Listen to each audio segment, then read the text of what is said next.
बिस्मिल्लाहिर्रहमानिर्रहीम। अस्सलाम वालेकुम दोस्तों।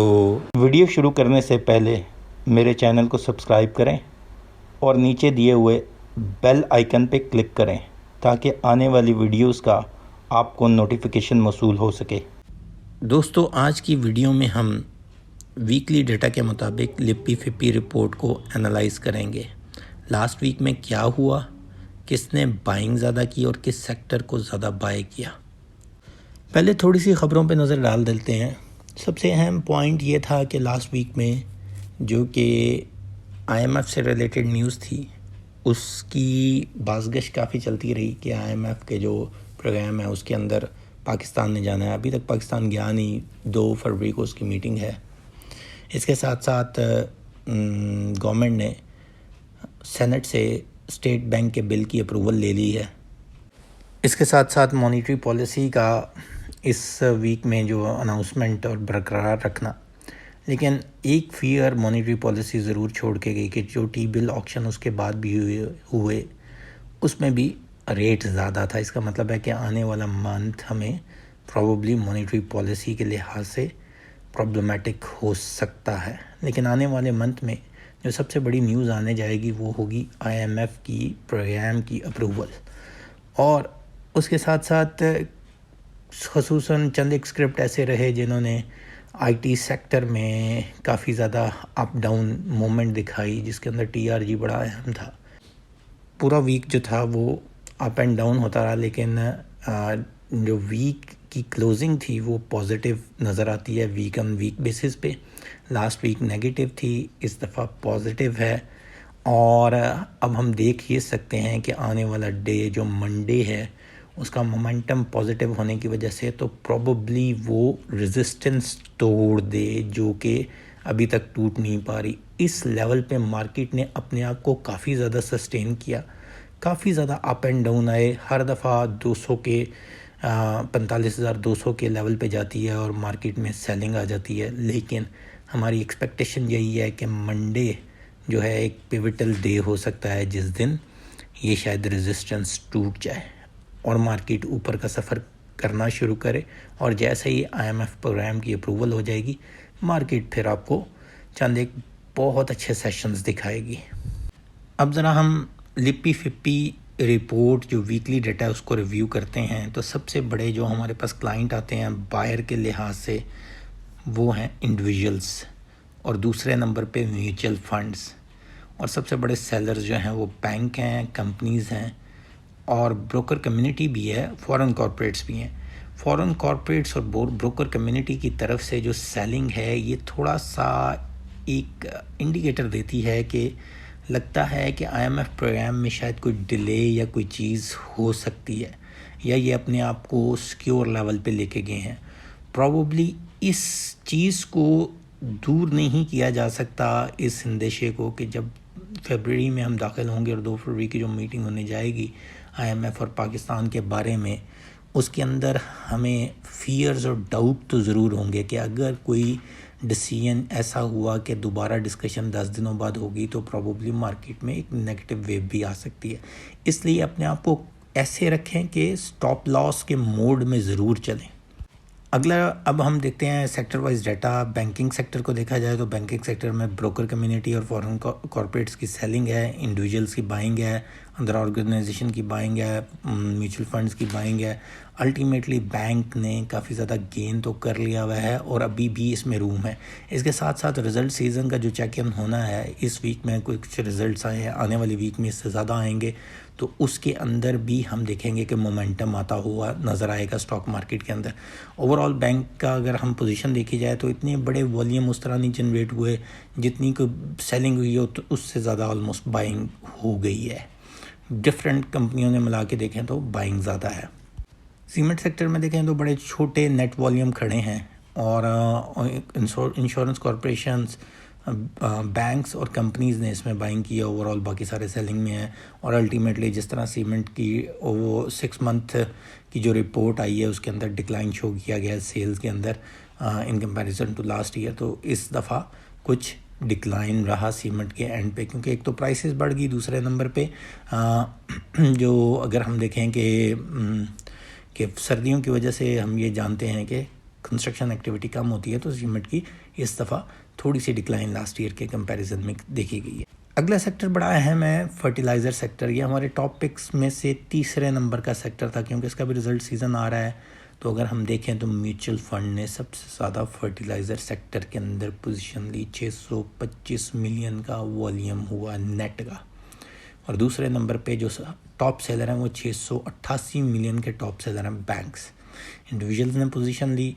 फर्टिलाइज़र के कुछ रिज़ल्ट्स आना शुरू हुए, जिसमें से FFBL का एक रिज़ल्ट आया जो बड़ा पिवटल था। उस रिज़ल्ट के बाद FFBL का शेयर जो है वो नीचे गिर गया, हत्ता कि उसकी EPS बड़ी अच्छी शो की गई, लेकिन शेयर होल्डर को कुछ डिस्ट्रीब्यूट ना हो तो अल्टीमेटली इन्वेस्टर जो है उससे उस शेयर से निकल आता है। और म्यूचुअल फ़ंड की यहाँ बाइंग देख के हमें नज़र आता है कि म्यूचुअल फंड्स एक्सपेक्ट कर रहे हैं कि बाकी फर्टिलाइज़र सेक्टर की कंपनियों में भी अच्छा वॉल्यूम मिल सकता है और अच्छा प्रॉफिट आएगा और प्रॉबली अच्छा गेन दे सकते हैं वो शॉर्ट टर्म में। तो प्रॉबली ये एक कहा जा सकता है कि राइट टाइम पे म्यूचुअल फ़ंड का चेक इन है। और इन केस ऑफ बैंक्स, अब उनकी देखी जाए तो किस स्क्रिप्ट में ज़्यादा पोजीशन थी या उन्होंने कहाँ सेलिंग की, ये बड़ा एक थोड़ी सी ऑड सी चीज़ नज़र आती है कि बैंक्स ने फर्टिलाइज़र को बुक किया ज़्यादा।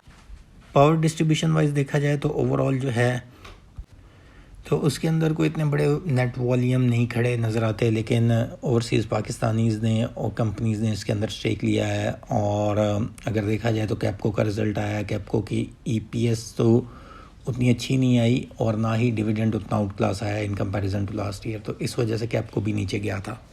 Oil and gas exploration wise देखा जाए तो इसके अंदर इस वीक में फॉरेन कॉर्पोरेट्स ने सेलिंग की, इंडिविजुअल ने स्टेक लिया और अभी तक जो रिफाइनरी पॉलिसी के बाकियात हैं वो पूरी तरह फाइनलाइज नहीं हुई, जिसकी वजह से इसमें उस तरह एक्टिविटी नहीं जनरेट हुई। ऑल दो के 50 मिलियन का नेट वॉल्यूम इंडिविजुअल्स ने जनरेट किया, 57 मिलियन का, लेकिन रिफाइनरी पॉलिसी की वजह से ये हम देख सकते हैं कि इसके अंदर उतनी ज़्यादा बाइंग और सेलिंग नहीं, ऑल दो के ब्रोकर ने इसे सेल किया। आगे ऑन मार्केटिंग कंपनी में एक जो सब पॉजिटिव थिंग होने जा रही है, प्रॉबली 8 से 10 रुपए का एक्सपेक्टेशन है कि 1 फरवरी को बढ़ाया जाए। नेक्स्ट वीक के पहले 2 दिन जो होंगे, जो कि नज़र आते हैं कि 31 का पहला दिन, 31 जो है उस दिन शायद ऑयल मार्केटिंग कंपनी में बाइंग अच्छी हो और उसमें एक्टिविटी हम देखने में नज़र आए, क्योंकि ऑयल प्राइसेस बढ़ेंगी तो ऑयल मार्केटिंग कंपनी के मार्जिन में इजाफा होगा और उनके रिज़ल्ट अच्छे आने के चांसेस होंगे। फिर आ जाता है टेक्नोलॉजी सेक्टर। काफ़ी लोगों ने इसमें ऑफलोड किया है, ब्रोकर्स ने और इंडिविजुअल्स ने भी इसमें ऑफलोड किया, ख़ुसूसन TRG की जो अनसर्टेनिटी है उस वजह से इंडिविजुअल्स ने भी इसमें अपनी पोजीशन को ऑफलोड किया और सेम गोज़ फॉर ब्रोकर्स। और सेकेंडली कुछ IT के स्क्रिप्ट बड़े ओवरवेट हो चुके हैं और प्रॉबली उसमें कुछ प्रॉफिट टेकिंग करके दोबारा पोजीशंस ली गई होंगी। लेकिन अगर हम देखें कि दोबारा पोजीशन लेने में तो नेक्स्ट वीक में IT सेक्टर हमें अच्छा चलता हुआ नज़र आएगा।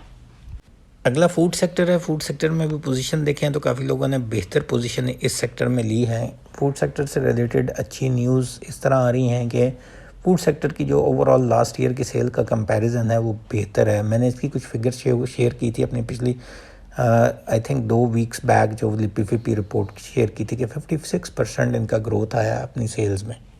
टेक्सटाइल सेक्टर के बारे में भी न्यूज़ अच्छी हैं, लेकिन इतने ज़्यादा बड़े नेट वॉल्यूम नहीं खड़े हैं। आपकी इसमें फंडामेंटली स्ट्रॉन्ग स्क्रिप्ट में अंदर पोजीशन लेनी बनती है और चंद एक मैंने स्क्रिप्ट ऐसे बताए हैं जो रीप्लानिंग और रीस्ट्रक्चरिंग के फेज़ में है और उनको वो न्यूज़ ड्रिवन होंगे। जैसे जैसे न्यूज़ आती जाएगी आप उसमें अगर इस लेवल पे पोजीशन लेंगे तो अल्टीमेटली आगे जाके बेहतर हो सकते हैं। उसके बाद अगर मैं देखूं बड़े अच्छे वॉल्यूम नेट लेवल पे जनरेट हुए हैं अदर सेक्टर में, जिसके अंदर मैंने बारहा का फार्मास्यूटिकल जिसका ईयर एंडिंग है, ये अगर हम देखें तो पहले नंबर पे बैंकिंग, IT, फर्टिलाइज़र और फिर फार्मास्यूटिकल आती हैं। कुछ कंपनियों के ईयर एंडिंग रिजल्ट्स आने हैं फार्मास्यूटिकल के। उसके बाद इसके अंदर स्टील सेक्टर है, उसके बाद इसके अंदर कंस्ट्रक्शन सेक्टर भी आ जाता है। कंस्ट्रक्शन रिलेटेड जितने भी सेक्टर हैं वो इसके अंदर आ जाते हैं। उसके बाद केमिकल और इस तरह के काफ़ी ऐसे सेक्टर हैं जो कि अदर सेक्टर के अंदर लाए करते हैं। और इस वीक में ये फिर दोबारा बड़ा अच्छा वॉल्यूम लीडर और ग्रोथ के तौर पे सामने आया है। आईटी सेक्टर को भी बीट करता हुआ कि इसमें नेट लेवल के बड़े अच्छे वॉल्यूम जनरेट हुए हैं, इंडिविजुअल्स ने बहुत ज़्यादा एक्टिविटी दिखाई है ऑटो के अंदर हम अगर फंडामेंटली स्ट्रॉन्ग स्क्रिप्ट देखें तो पाक सुजुकी मोटर्स बहुत अच्छा है। एच कार का रिज़ल्ट आया है लेकिन वो बिलो एक्सपेक्टेशन आया है। इस वक्त जो ट्रेड चल रही है जिस रेट पे, उसी रेट पे इसे रहना चाहिए, कुछ ज़्यादा 19-20 ही होगा, इससे ज़्यादा नहीं होगा। पाक सुजुकी मोटर में मार्जिन अच्छा है कि उन्होंने हाईएस्ट एवर सेल अपनी की है। इसके बाद इंडस मोटर में भी मार्जिन अच्छा है, लेकिन इंडस मोटर की प्राइस बहुत ऊपर है। ओवरऑल अगर देखा जाए तो ऑटो सेक्टर के अंदर और भी स्क्रिप्ट हैं जो कि हम पिक कर सकते हैं और जो अच्छे हैं।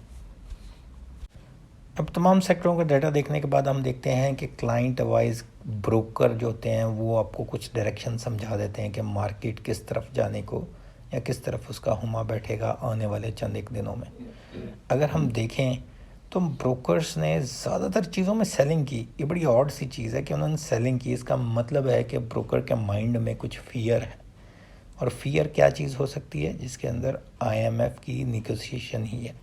और मैंने ये बात जाहिर भी की थी कि आईएमएफ की जो निगोसिएशन है कि उसके अंदर हमें नज़र आता है कि कहीं डिले, कहीं थोड़ी सी भी 2-4 दिन भी पड़े तो मार्केट यहाँ से तकरीबन 400 से 800 पॉइंट माइनस होगी। लेकिन ऑल्दो कि ये इस वक्त जो टाइमलाइन चल रही है वो रिज़ल्ट सीज़न की टाइमलाइन, मार्केट रिकवर बड़ी जल्दी करेगी।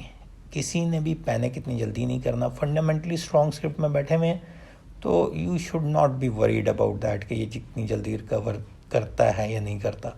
मैं आपको एक चीज़ बताता हूँ, एएसएल है। एएसएल का मोमेंटम, स्क्रैप की प्राइसेस, चीज़ें ऐसी हैं कि एएसएल 15 रुपये का शेयर नहीं होना चाहिए। 6 रुपये की ईपीएस लास्ट फुल ईयर के ऊपर है, और अगर इसकी हाफ ईयर के ऊपर जो कि हमारी एक्सपेक्टेशन के मुताबिक मोमेंटम रहेगा, अब फंडामेंटली ये स्ट्रॉन्ग नज़र आता जा रहा है कि ये अपने आप को बिल्डअप किए जा रहे हैं। इनकी एक पार्टनरशिप भी डाउन द लाइन है, मैं इसके ऊपर एक पूरी वीडियो करूँगा।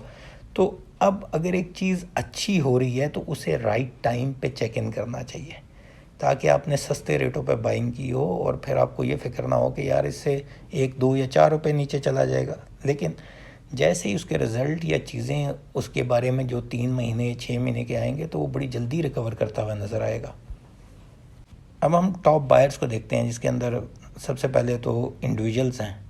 इंडिविजुअल्स टॉप बायर पे थे इस वक्त।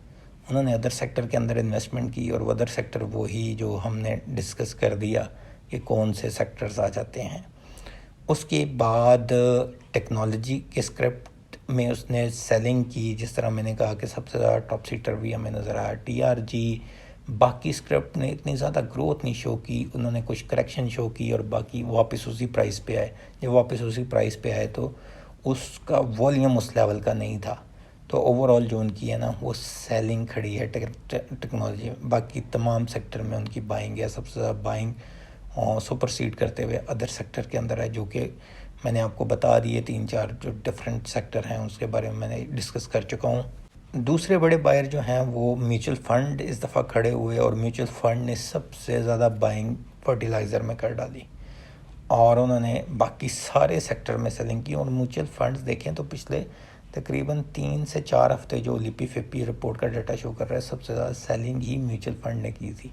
और अब अगर वो वापस आए हैं मैदान के अंदर बाइंग लेवल पे, तो वो फर्टिलाइज़र में आए हैं, जिससे हमें नज़र आता है कि एफएफपीएल या जो भी इस वीक में रिज़ल्ट आए हैं वो इंडिकेट करते हैं कि फर्टिलाइज़र में एक अच्छी ग्रोथ शो होने जाएगी।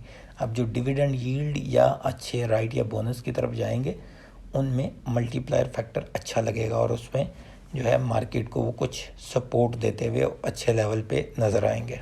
अब हम देखें टॉप सेलर को रिव्यू करें, और टॉप सेलर जो थे वो बैंक्स थे, और उन्होंने सबसे ज़्यादा सेलिंग फर्टिलाइज़र में ही कर डाली।